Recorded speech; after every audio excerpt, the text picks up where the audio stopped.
कह रहा है कि महाबोधि महाविहार बौद्धों को सौंपा जाए, बेटी एक्ट 1949 से निरस्त कर दिया जाए और भारत में और दुनिया में जिस प्रकार से सभी धार्मिकों के अपने धार्मिक स्थल उन धार्मिक लोगों को दिए जाते हैं, सौंपे जाते हैं, उसकी कमेटी बनाकर वही उसका संचालन करते हैं, उसी प्रकार बौद्धों के लिए भी बौद्धों को बौद्ध विहार सौंप कर उसका संचालन पूरी तरह से बौद्धों को दे दिया। नमस्कार दोस्तों, मैं रवि कुमार, आप देख रहे हैं द बहुजननामा। दोस्तों, आज मैं मौजूद हूँ बुद्ध की धरती बोध गया बिहार में, जहाँ पर महाबोधि महाविहार मुक्ति आंदोलन को लेकर लगभग आज पूरे 1 महीने होने वाले हैं और हमारे भंते जी लोग धरने पर बैठे हैं। आइए हम बात करेंगे, हमारे साथ भंते विनयचार्य जी हैं, उनसे हम बात करेंगे। सर स्वागत, बंदाम भंते। साधुवाद, बहुत बहुत धन्यवाद आपको, आपके चैनल को, आपके श्रोताओं को। जी, क्या कहेंगे सर, जिस प्रकार से आज पूरे आंदोलन को लेकर 1 महीने पूर्ण होने वाले हैं, लेकिन प्रशासन आप लोगों के ऊपर ध्यान नहीं दे रही है। आज 1 महीना हो गया है धरने को चलते हुए और लगातार बौद्ध भिक्षु भारत के अलग अलग बुद्ध विहारों से, अलग अलग स्टेटों से आ रहे हैं और अपने इस आंदोलन को मजबूत जितना बनाया जा सकता है उतना बनाने की पूरी कोशिश कर रहे हैं। और मुझे लगता है कि मजबूत आंदोलन ही सरकार को कहीं ना कहीं घुटनों पे टिकाने की एक ताकत रखता है। तो आंदोलन हमारा जैसे और मजबूत होगा तो मुझे लगता है सरकार अब जल्दी घुटनों पे आने वाली है।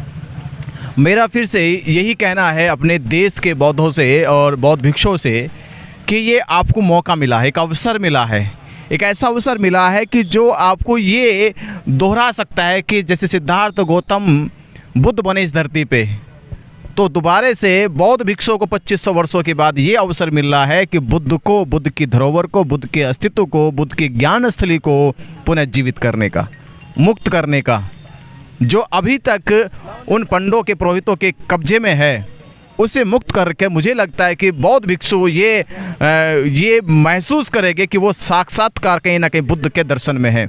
उन्होंने बुद्ध को उस आडंबरों से, उस पाखंड से बचा लिया जिस आडंबर पाखंडन ने वर्षों से बुद्ध के उस महाविहार पर अपना डेरा डाल रखा है। तो हमारे जीवन का इससे बड़ा घटक, इससे बड़ी घटना शायद मुझे नहीं लगता कि बौद्ध भिक्षु जीवन में किसी घटेगी। ये मुझे लगता है कि अगर हमारे जीवन में हमें ये अवसर प्राप्त हुआ है कि हम महाबोधि महाविहार की लड़ाई लड़े, तो इससे बड़ा हमारे लिए जीवन का भिक्षु बनने का दायित्व और कोई हो ही नहीं सकता है। कोई दायित्व नहीं है, इससे बड़ा दायित्व नहीं है। तो मैं यही कहूँगा कि हमने इस दायित्व को पूरी ईमानदारी और पूरी लगनशील और निष्ठा और ताकत के साथ लड़ना चाहिए कि हमें ये दिखना चाहिए कि जहाँ महाबोधि महाविहार है वहाँ सिद्धार्थ गौतम जब बुद्ध बने, उनकी चेतना है, उनकी वो वाणी है, वो उनका चैतन्य स्वरूप है, जो स्वरूप पूरे विश्व में फैल गया है।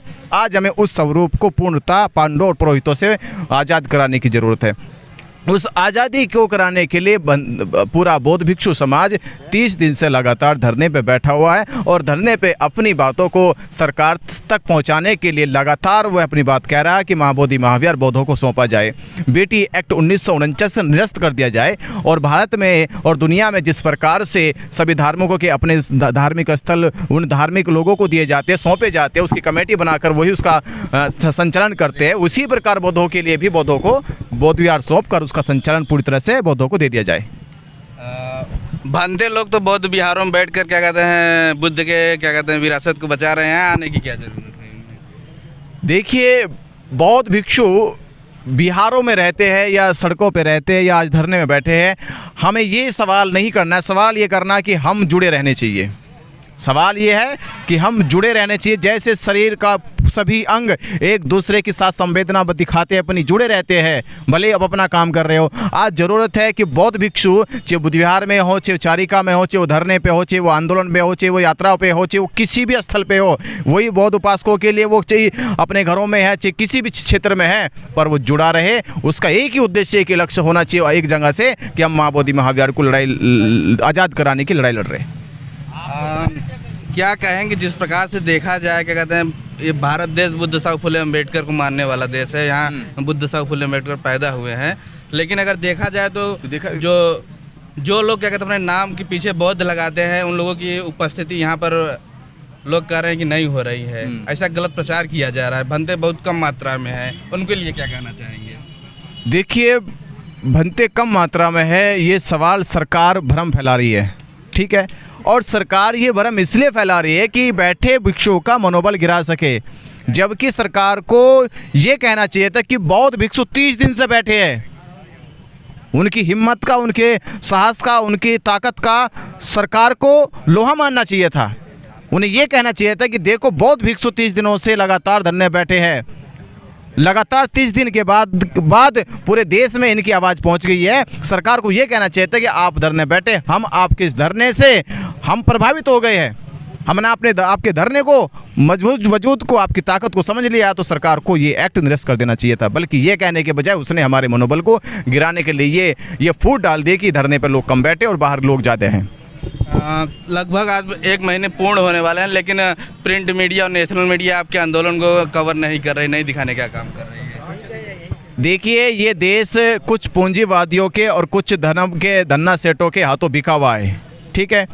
तो जो चैनल वाले हैगे, मेन स्ट्रीम मीडिया है, वो मेन स्ट्रीम मीडिया पहले से बिकी हुई है, तो सरकार से बिकी हुई है या धार्मिक धन्ना सेठों के हाथों बिकी हुई है। तो वो जो उसको पैसा देता है, जो उसको अपनी लुटाई की कमाई खिलाता है, वो आदमी उसी को दिखाएगा। इस जो ये आंदोलन जो निष्पक्ष तौर पे एक मांगों को लेकर चल रहा है, अपने हक की लड़ाई लड़ रहा है, ये हकों की लड़ाई दिखाने वाली मेन स्ट्रीम मीडिया इनको नहीं दिखाएगी, ये उनको दिखाएगी जिनकी ये कमाई खाते हैं। जब से FIR हुआ तब से बंदे विनाचार और क्या कहते हैं डर गए हैं, धाकड़ टीवी अब आप लोगों को दिखाना बंद कर दी है। ऐसा नहीं है, चैनल देखो यार, रोज़ वीडियो आ रहा है। डरे होते देखो हम यहाँ बैठे होते क्या, हम बहुत यहाँ बैठे हैं।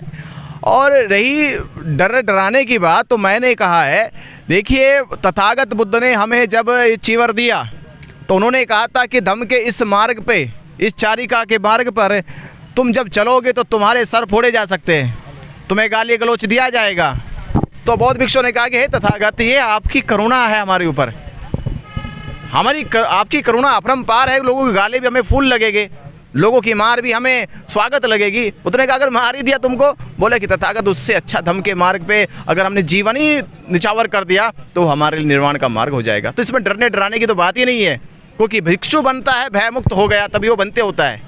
जब उसे कोई भय नहीं, जब कोई डर नहीं, जब कोई प्रलोभन नहीं, उसके बाद वो भिक्षु हो जाता है। तो ये डरने डराने वाला विषय नहीं, ये विषय है आज बौद्ध भिक्षुओं को अपनी ताकत, अपना वजूद और अपने संन्यास जीवन, अपने त्याग के जीवन का परिचय कराना कि एक भिक्षु त्यागी होता है और उसके त्याग का परिचय यह है कि वो यहाँ डटा है, यहाँ बैठा है और अपने महाबोधि महावीर की लड़ाई लड़ रहा है। हमारे दर्शकों को थोड़ा संक्षेप में बता दीजिए कि BT एक्ट 1949 क्या है। देखिए, BT एक्ट 1949 है कि 6 जुलाई 1949 को भारत के उस समय के तत्कालीन प्रधानमंत्री पंडित जवाहरलाल नेहरू के आदेश पर बिहार के मुख्यमंत्री और राज्यपाल ने मिलकर एक प्रस्ताव बनाया। अटेंडम प्रस्ताव का मतलब कि ना तो असेंबली में पास किया गया, ना पार्लियामेंट में पास किया गया, ना कोई समिति बनाकर इसका गठन हुआ, बल्कि केवल राज्यपाल महोदय द्वारा केवल ये प्रस्ताव लिख दिया गया कि एक कमेटी, ये बुद्ध विहार का जो मामला वर्षों से चल रहा है और वहाँ पर एक महंत की परंपरा कुछ सालों से विकसित हुई या खड़ी हुई, जबरन उसने महाबोधि महावीर पे कब्जा करके दिखाया कि ये पंडों का, पुरोहितों का, महंतों का मठ है। तो उस समय क्योंकि बौद्ध नहीं थे तो बौद्धों ने अपनी बात सही से नहीं रखी, तो उस समय उन महंतों की, उन पंडित पुरोहितों की बात मान ली गई और बिहार सरकार के राज्यपाल और मुख्यमंत्री ने मिलकर उस समय 6 जुलाई 1949 को एक्ट बनाया, एक तत्कालीन एक्ट बनाया, प्रस्ताव बनाया, बस ऐसे ही। उसमें लिख दिया कि 4 हिंदू, 4 बौद्ध और एक सरकार का मजिस्ट्रेट जो है इसका चेयरमैन रहेगा।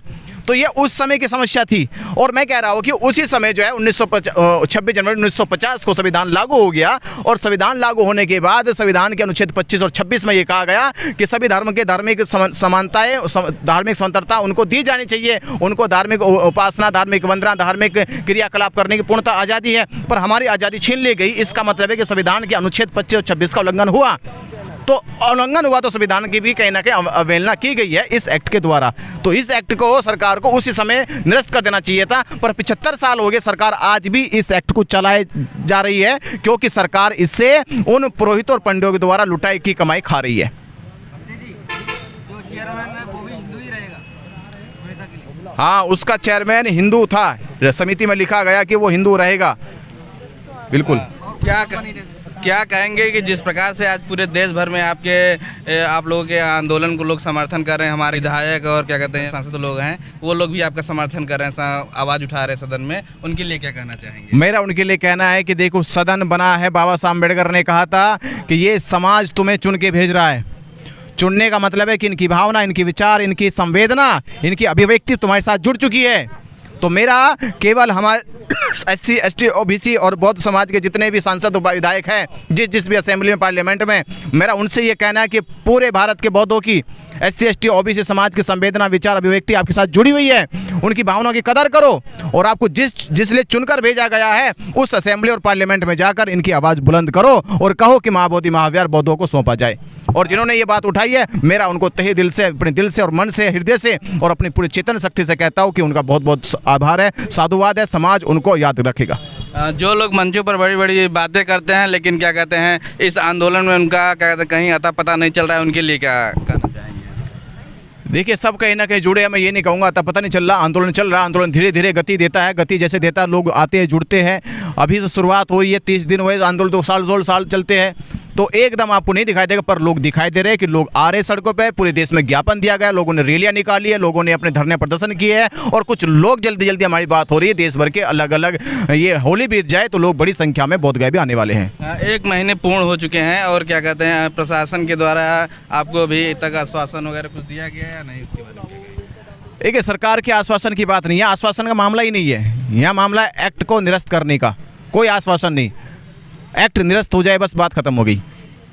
हमारे दर्शकों को क्या संदेश देना चाहिए? आपके दर्शकों को ये संदेश है कि हमारी मीडिया, एक ही सोशल मीडिया, बहुजन मीडिया या आप जैसे जिम्मेदार लोग इस आंदोलन को, इस मुहिम को, इस प्रोटेस्ट को दिखाने का जो काम कर रहे हैं, तो मैं ये कहूँगा कि ये मीडिया ही आपकी आवाज़ उठा रही है, आपकी बातों को लोगों तक, देश तक, सरकार तक पहुँचा रही है। तो मैं ये कहूँगा कि जिस दिन हमारा पूरा समाज, पूरा बौद्ध समाज, पूरा बहुजन समाज अपने सोशल मीडिया से जुड़कर इसी मीडिया को देखेगा, इसी मीडिया को सुनेगा, इसी मीडिया को सपोर्ट करेगा, तो मैं कहता हूँ कि मीडिया की एक ताकत मौजूद हमारी खड़ी हो जाएगी। और ये जितने भी चैनल हमारे जो देश में बड़े बड़े चैनल है जो हमें, हमारी आवाज़ को दिखाते नहीं, हमारी बातों को दिखाते नहीं, हमारे मुद्दों को दिखाते नहीं है, उन चैनलों को इग्नोर करो, उनको वहाँ से अनसब्सक्राइब कर दो और उनको देखना बंद कर दो पूरी तरह से। तो तब जाके लगता है कि हमारी सोशल मीडिया की ताकत भी मजबूत हो जाएगी। साधुवाद। तो दोस्तों, आप लोगों से मेरी गुजारिश है कि अगर आप लोग चैनल पर नए हैं तो चैनल को सब्सक्राइब करके, वीडियो को लाइक करके इस वीडियो को अधिक से अधिक शेयर करें। धन्यवाद।